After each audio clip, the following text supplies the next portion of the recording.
I would like to talk a little bit about the cross on Valley Street. Okay. About what? The cross on Valley Street. The cross. Oh, yes, very good I idea. think it would be good for us to talk about that. Okay. Welcome to our discussion, ladies and gentlemen. This is I'm Ray Dempsey. This is Chapter and Verse Television.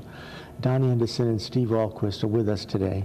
Donnie Anderson is with the Rhode Island State Council of Churches, and Steve Ahlquist is our most famous secular humanist, the Rhode Island's most famous secular humanist. And we're talking about everything. For those of us who got a chance to see the program last week, then you had a chance to hear a wonderful discussion. Hopefully this week will be not much different than that. In the Morning Mail, we have two books. One called Imaginative Apologetics, edited by Andrew Davison. Some interesting contributions. What caught my eye was a contribution by Alistair McGrath, The Natural Sciences and Apologetics. Alistair McGrath is a pithy writer and a pithy speaker. I think he's at Oxford or Cambridge University, and he started out as an atheist, and he's turned out to be one of the great defenders of Christianity in the modern world. Also, we have a book edited by Ron Sider, The Early Church on Killing, a comprehensive source book on war, abortion, and capital punishment in the early church. So, we could ask, well, what did those closest to the time of Jesus think about some of the outworkings of some of these basic important areas? And there's an amount of controversy among them in some cases, except abortion. Abortion seems to be a matter of consensus, where there's a general agreement in the early church that is something which is wrong. But in terms of the other issues, there's an amount of give and take. Ron Sider was your professor, Don, wasn't he? One of my seminary professors, yeah, and one of the early people who, even back in the 60s and 70s, was saying, it's good to talk about personal piety, it's good to talk about personal faith, but if that doesn't reflect itself in society somehow, then, you really don't have the full sense of the gospel living itself out in the world. And I was very pleased to see that he still is working and has come out with a book. He has personally written a number of books about a sense of social responsibility, a sense of social accountability, and he's a fine man. He was with the in Christianity, of course, there's a lot of divergence, as there is in a lot of different faith communities or even secular humanist communities. There's a lot of divergence and a lot of controversy and discussion. Now, Ron Sider is part of what is generally thought of as the progressive arm of Christianity. Yeah, within the, and probably he would, say, and I think it would be couched in this, is that he's on the progressive side of evangelical Christianity, yes. Which, we can drive people crazy with how we divide ourselves up as Christians, we're really bad. But he's been a leading light in terms of speaking, I think, not only to the evangelical community, to the broader Christian community, and to the community beyond that. Ron is a very thoughtful person who's willing to take his ideas into the marketplace of ideas and have a conversation just like this, and that's really important. He teamed up with, did he team up with Jim Wallace of Well, Sojourners? they come out of, they certainly fish in the same pond. They're both on the progressive side of evangelicalism. Ron is more an academician, but an activist, but he's more an academician, where I would say Jim Wallace is more a populist and broadly based in terms of things. And at this point, Ron, I think, is at a point in his life where, at his age, that, he's probably winding down some other than the academic side, where, Jim Wallace and Sojourners are still very, very active and really challenging some presuppositions on things within the evangelical church in a very, what I think is a very positive way. And Professor Tony Campolo is Right, Tony Campolo was at Eastern University, and Palmer School of Theology is now the Graduate School of Theology for Eastern University. They've kind of been together and apart and been together, and now they're back together again. So Ron Sider is with Palmer. that's correct. He's with Palmer Theological School, which is now the Graduate Theological Wing of Eastern University. So it as things change. Do you have any thoughts about a discussion such as Don and I just had about, the progressive wing of there's a progressive wing of Christianity, and there's a conservative wing of Catholicism, and did you have any thoughts about the ongoing, given the ongoing tide of in Christianity? Well, I do read some of it, but I don't have any strong thoughts on it. I prefer it when I prefer religions to be more liberal, I would have to say, and to be more open. I think the conservative religions are harder to communicate with and more difficult, just in almost every way, because I think they also tend to pull back on society in those directions that society seems to need to go. And so I think a lot of problems and pain is caused by overly conservative religions. And so I like the liberalizing tendency I see in some traditions, personally. You wrote an article for Future? RI Future? RI Future, about something which is going on now within the Roman Catholic community in response to, I guess it's the Affordable Care Act, the Affordable Patient Act? ACA, Affordable Care Act. Yeah, what has become known as Obamacare. Right, but they were mostly concerned with was the part of that which mandated the paying for birth control. And, abortifacients. Right, yeah. and this would be the Fortnight for Freedom work that they were doing, that the Catholic Church is doing. And I did attend the breakfast, and I did write on some of the things that were said there, especially by the bishop and then their speaker, whose name is escaping me now. But Dwight, darn it. His name is Dwight. His first name is Dwight. He's a professor at a law school in Massachusetts. Right, and is it Daisy or Darcy or I forget? But my biggest problem was that I honestly, and this is going to sound a little harsh, so forgive me, but I thought it was they weren't really being particularly honest in their critiques of the Affordable Care Act, and I think the Obama administration had said that they were allowed to, they were going to basically make the insurance companies pay for that care. The churches didn't have to. They had exceptions built into the rule, and yet that wasn't enough, because I really think they want to change the way we look at separation of church and state in this country, and I think they're trying to make a case for a different, government does not affect religion, religion affects government. They want a one-way influence, and to be honest, the separation is two-sided. We stay out of each other's hair. I was really disappointed with the attitude, because I think most people would understand if we had a Jehovah's Witness hospital that said, we are not going to give you a blood transfusion. And you said, we're not going to pay for blood transfusions, we're not going to do those. If their church said, no, your health care will not have, or if they said, if it was a Christian Scientist who said, we don't want any care except prayer, and this is the only kind of health care we're going to pay for, I think people would understand better. But when we say, no, for many, many women, birth control is their choice, their option, and for some people it's necessary. Not all birth control, not everybody uses birth control pills for birth control. Right. They use it for hormone regulation, for instance. Yeah, and sometimes for skin conditions and other things as and well. I think that there's probably two other points that I would make along this line, and that is that I know I can back this up, that the overwhelming majority of the Christian church in America has no problem with birth control. There's been a number of studies within even evangelicalism where birth control, there may be one or two forms of birth control, but overwhelmingly 90+%.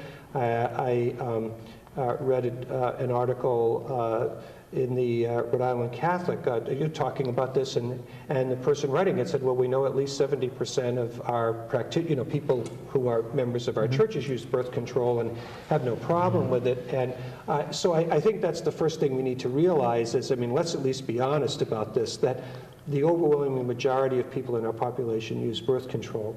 I think that where this religious freedom thing comes in, I think it's one thing to say, within the context of our immediate church, within what we are doing as a religious activity, to say that we want to keep the state out. I'm pretty comfortable with that, because I get nervous if the state gets that far. I think where it gets unfortunate for me is when you get into these activities that, for example, let's say a religious organization owns a facility that they rent out for wedding receptions and those kinds of things, and to say that that same religious protection covers that aspect of their operation, which is essentially, I mean, whatever religious dimension there is, pretty minuscule. I have problems with that, and I get concerned that people will legitimately be angry about talking about religious freedom as covering those things, and this is where part of the problem has come in with the Affordable Care Act, and that is that it's one thing to say what happens now within the context of this immediate religious organization, but when you keep taking these steps further away in an organization where you know that you work with a number of people who are outside your faith tradition, you hire people who are outside your faith. In fact, you even recruit people outside your faith tradition to then say to them, but you have to live by the rules of our faith tradition. I have issues with that. I want to get back to this, but before I go too much further, I'd like to call our attention to the fact that Sandra Sanchez doesn't seem to be with us tonight. Well, she actually is. She's behind the scenes and she's babysitting her grandchildren. But for those of us who've been watching Chapter and Verse for a long time, Sandra is missed, and we hope that she'll be able to be with us in a couple of weeks. By the way, another housekeeping detail, Joe Canistrasi, Joe the barber. Oh, yes. He said that he's proud to say that he was there when you gave your first invitation to the Lord at a place, I think he said Riverdale.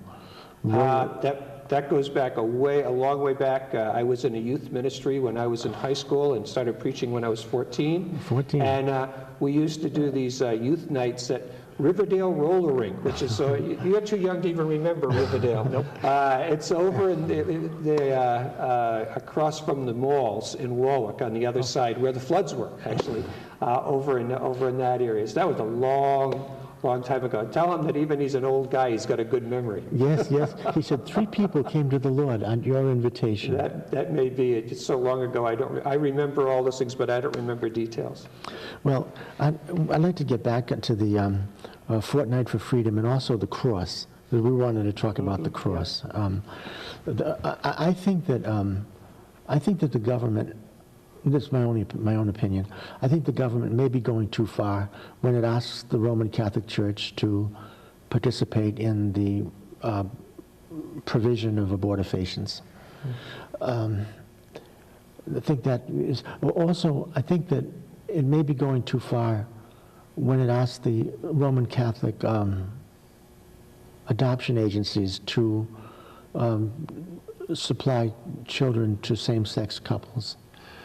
I have a pretty strong opinion on that, actually. Sure. Because I think if you look at places where those laws have been passed, like Massachusetts, you'll find that the Roman Catholic Church pulled out of the adoption services. They did. But no children were lost in that. I mean, other adoption services were able to take the monies from the state. Remember that the Catholic Church gets money from the state to do so, and they have to do it in a way that is legally mandated by the state. This is not, putting children up for adoption is not a church service as much as it's a secular service that the church provides, and they can choose to do it within the rules or not. And if they had said they were only going to put white children with white parents or black children with black parents, people would automatically say that's a problem. Yeah. And yet there are certainly conservative churches even today that would have that position if they were in the adoption field. And should they get state money to do this type of thing, we would say no. That's an interesting I think there really is, if you're operating totally in the private sphere, you're operating simply within your religious community, and you're doing it with those funds, I think there is a great deal more freedom. As soon as you start utilizing government funds, then that's a piece of that. We may like it, we may not like it, but that's a reality, and the reality is also that those rules change from time to time. Sometimes we go in a certain direction and we say, whoops, that wasn't the right direction, we kind of go in another direction. I mean, those things are always there, but if we are acting as an agent of the state, which we are when we take state money, then I think we need to realize that we place ourselves under the regulations of the state. So that's where it really, I think it's tricky, and we have to be careful as people of faith how we pull out the religious liberty card. I think we've got to be very thoughtful about that. Be thoughtful. They could have continued to adopt children out even in Massachusetts. They just wouldn't have been able to take state money to do so. And it was their choice. It was an economic decision, not a moral decision or anything else, as far as I'm concerned. That was an economic thought. And I think that applies also to the abortion issue under the HHS mandate, because what happened there was they also take government money. We pay them with Medicare. The Catholic churches, Catholic hospitals take Medicare payments. They take all sorts of payments from the government, and they say there are certain things that we want you to pay for. If you don't want to pay for those, that's fine, don't take our money. And if they choose to not take money for these hospitals, maybe they can't compete, but that's their choice. They were working, and there's going to be all sorts of other things coming. Stem cell research is going to come, and is every Catholic church going to say no? Certain new technologies that we don't approve of, we're not going to allow. And if they do that, they're going to take themselves out of the running as hospitals anyway, because people are going to go to where they get the best treatment. If they say certain treatments aren't there, why should then the state be funding inadequate hospitals? Because that's what will happen as they fall further and further behind, and there's less, the government will keep giving them money. The only thing keeping them alive will be government funding. And I don't think that would be fair to people or to the hospitals that are actually trying to compete in an open marketplace. Yeah, I feel a little badly on behalf of the Roman Catholics, because if they're darned if they do and they're darned if they don't. If they're in social services, then people will say, oh, well, they should be in social services because they should put their money where their mouths are. Right. But if they move away from social services, then people would say, well, where are they? They're not here. And they should be, because they have a social commitment within their understanding of the gospel. I would just say one more time, though, that they can put their money to do whatever they want with, and they do. I mean, they spend a lot of money, of their own money, to do things. It's when they ask for government money to do the same. If my tax dollars are going to supporting the Catholic Church's efforts in healthcare, I would want them to do it in a secular way, not in a way that's only particular to their religious beliefs. I think that would be, that's the lead, or don't take my tax money to do it, because no one's stopping them from evangelizing anywhere they want, opening any hospitals they want. No one's out there necessarily shutting down Catholic hospitals. They're saying, please be a real hospital. That's all they're asking. Or don't take our money. Yeah. Well, that does present a difficulty, though. I mean, if the state says Catholic hospitals have to provide abortions, or that they have to provide instruction for abortion. Well, the Catholic hospitals, they will fold, but is that a desirable outcome? Well, what limits would we put on a person's conscience to do that, though? What groups would we now tell no? I mean, if the Catholics can have their hospitals their way, everybody else is then entitled to their also acts of conscience on any level. So if I don't like women, if I don't like black people, suddenly I would be allowed to discriminate openly against them. We're talking about, it's almost like a free market libertarian world where everybody can run their self any way their conscience dictates.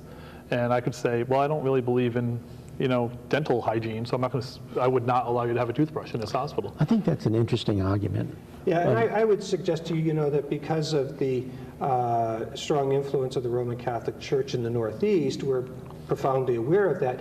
But for years, I mean, when I was in college in the 60s, there were all kinds of conversations about other, Protestant ministries that had the opportunity to get certain kinds of funding, but if they did, there were regulations, and certain organizations made a decision to say, we can live with those regulations and we'll move forward. Others said, we really don't want the string of the government on us, so we won't take that money and we'll go our own way. And I think that really is a decision people have to make. We made this decision back in the 80s when I worked for the American Baptist Churches of Rhode Island. There was an opportunity to put up some senior housing. It would have been through HUD, and there was a cooperative way to work with it. I happen to think it was a great idea. But the majority of Baptists didn't. They were concerned. They said, if we take government money, then they're going to run us too much. So we didn't. And so I think it's like everything in life. We make choices and consequences. And I do think that when we choose to take money from the public arena, then there are appropriate strings that come with that. And if we don't want those strings, that's fine. We operate then within private funds and move forward.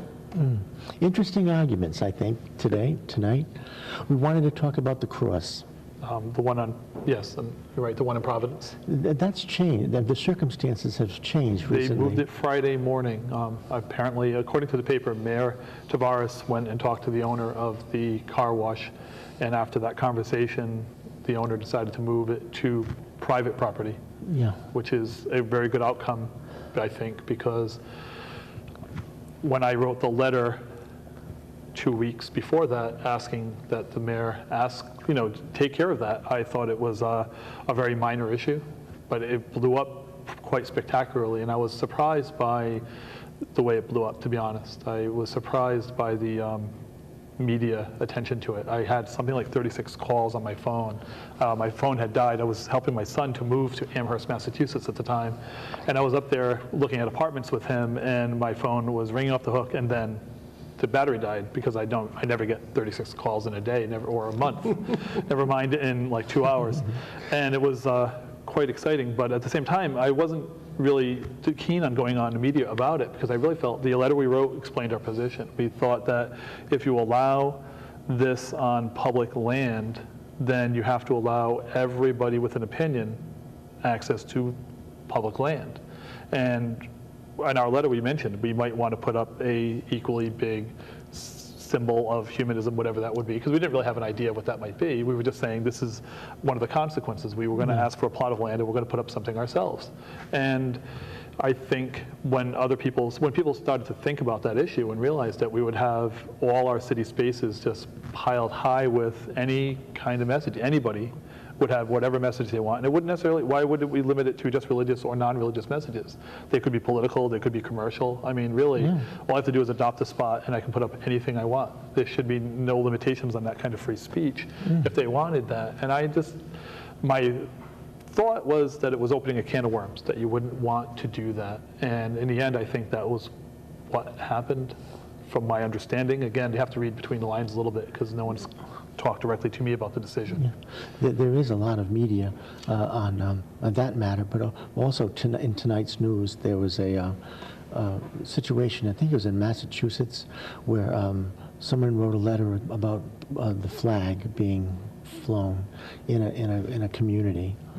I guess there was an apartment community or something, and because of the letter, the community required that all flags be taken down, and that created a great controversy. But it also became a media event, and it'll be on tonight's news. Interesting. I wasn't aware of this. Yeah, I think going back to the cross incident, I just personally, I think you put a religious symbol up on public land. From my understanding, that violates church and state. It's wrong. That's how I felt. But there are two other points that I'd like to make that I didn't hear anybody else make that I think are really important. And one is that the gentleman who put this up suggested that this was really intended to be a memorial for veterans. And I guess I would just say that, you know, choosing one faith community symbol to represent all veterans, you know, is really inappropriate. I mean, certainly folks who were of the Muslim faith or of the Jewish faith, or someone who was not a person of faith but who loved America, Right. you know, and died for America, that isn't the symbol they would choose to represent them. And so I think I think there could have been, if he wanted to raise a memorial for veterans, there could have been a faith-neutral thing to do that. I think what happened in Woonsocket, in my mind, is a different thing, because it was for 4 specific people who happened to be of the Christian faith, and it was, you know, so there's a little difference there. But the other one is this, and this is the one that really, really bothered me about this whole thing, is that, and I'm going to be very specific now, speaking as a Christian, there is no symbol in Christian faith that is more precious or more important to us than the cross. It is there that we believe God's Son died for the world. That symbol is really a very, very important sacred symbol. And whether it's a plain cross or whether it's a crucifix, that really speaks to the central part of our faith. And I just felt taking it out and putting it in the middle of a road like that was almost cheapening the symbol. And it really bothers me. I mean, I'm glad they took it down, and he has it on his own property, which is now fine. I mean, there's no legal problem with that. But I still feel that, boy, is that, as Christians, is that really the way we want to present the cross? You know, because, I mean, I believe God loves America, but I think God loves everybody. I mean, that's what my Bible says, okay? Whether they happen to live in Afghanistan or Iran or Iraq or in the Sudan, I believe God loves everybody. And to somehow suggest that God loves America better than he loves other people, and I'm not saying that's what the man intended to say, but you know, when I hear people say this, it feels like that's what sometimes people are saying. And I think that cross speaks to all humanity and not just the United States. And so I just wanted a venue to say that. So I appreciate the opportunity to say it, because I think it got, for me, it was much more personal, much more of an intimate thing, because this is a symbol that I don't think we play fast and loose with that symbol. That symbol is about the most important thing in my life, and my personal faith in Jesus Christ. And if somebody doesn't agree with me, that's fine. But please, you know, don't use it in a trivial way. And I felt that my understanding of it is it trivialized the cross and suggested that Jesus died for the United States in a special way, and I don't believe that's true. Well, there's so much more we can say about this. We have a couple of books from the library. One is called Finding Darwin's God, about evolution. I got that book from the library because Stephen mentioned to me the last time Stephen was on with us how what a central part evolution, the study of evolution, played in the formation of his beliefs today. And Stephen, you also mentioned the book, The Grand Design by Stephen Hawking. Mm-hmm. I went out and got the book, and there's the library copy too. You know, that's an interesting book, but and I think it's a very readable book. It's well worth the time to read it. But he seems to be saying that multiverses preclude the necessity of God, because 1 minute left. Okay. Because of the law of gravity. I think his idea was that you don't need God to explain the universe anymore, at least in physics, that he feels that he's found a theory that allows there to be a universe and a godless universe. So he doesn't need to postulate God to understand the universe anymore. I'd like to say more about that next time we get together. Okay. Thank you guys. Sounds great. That was a big topic. Thank you for being with us today.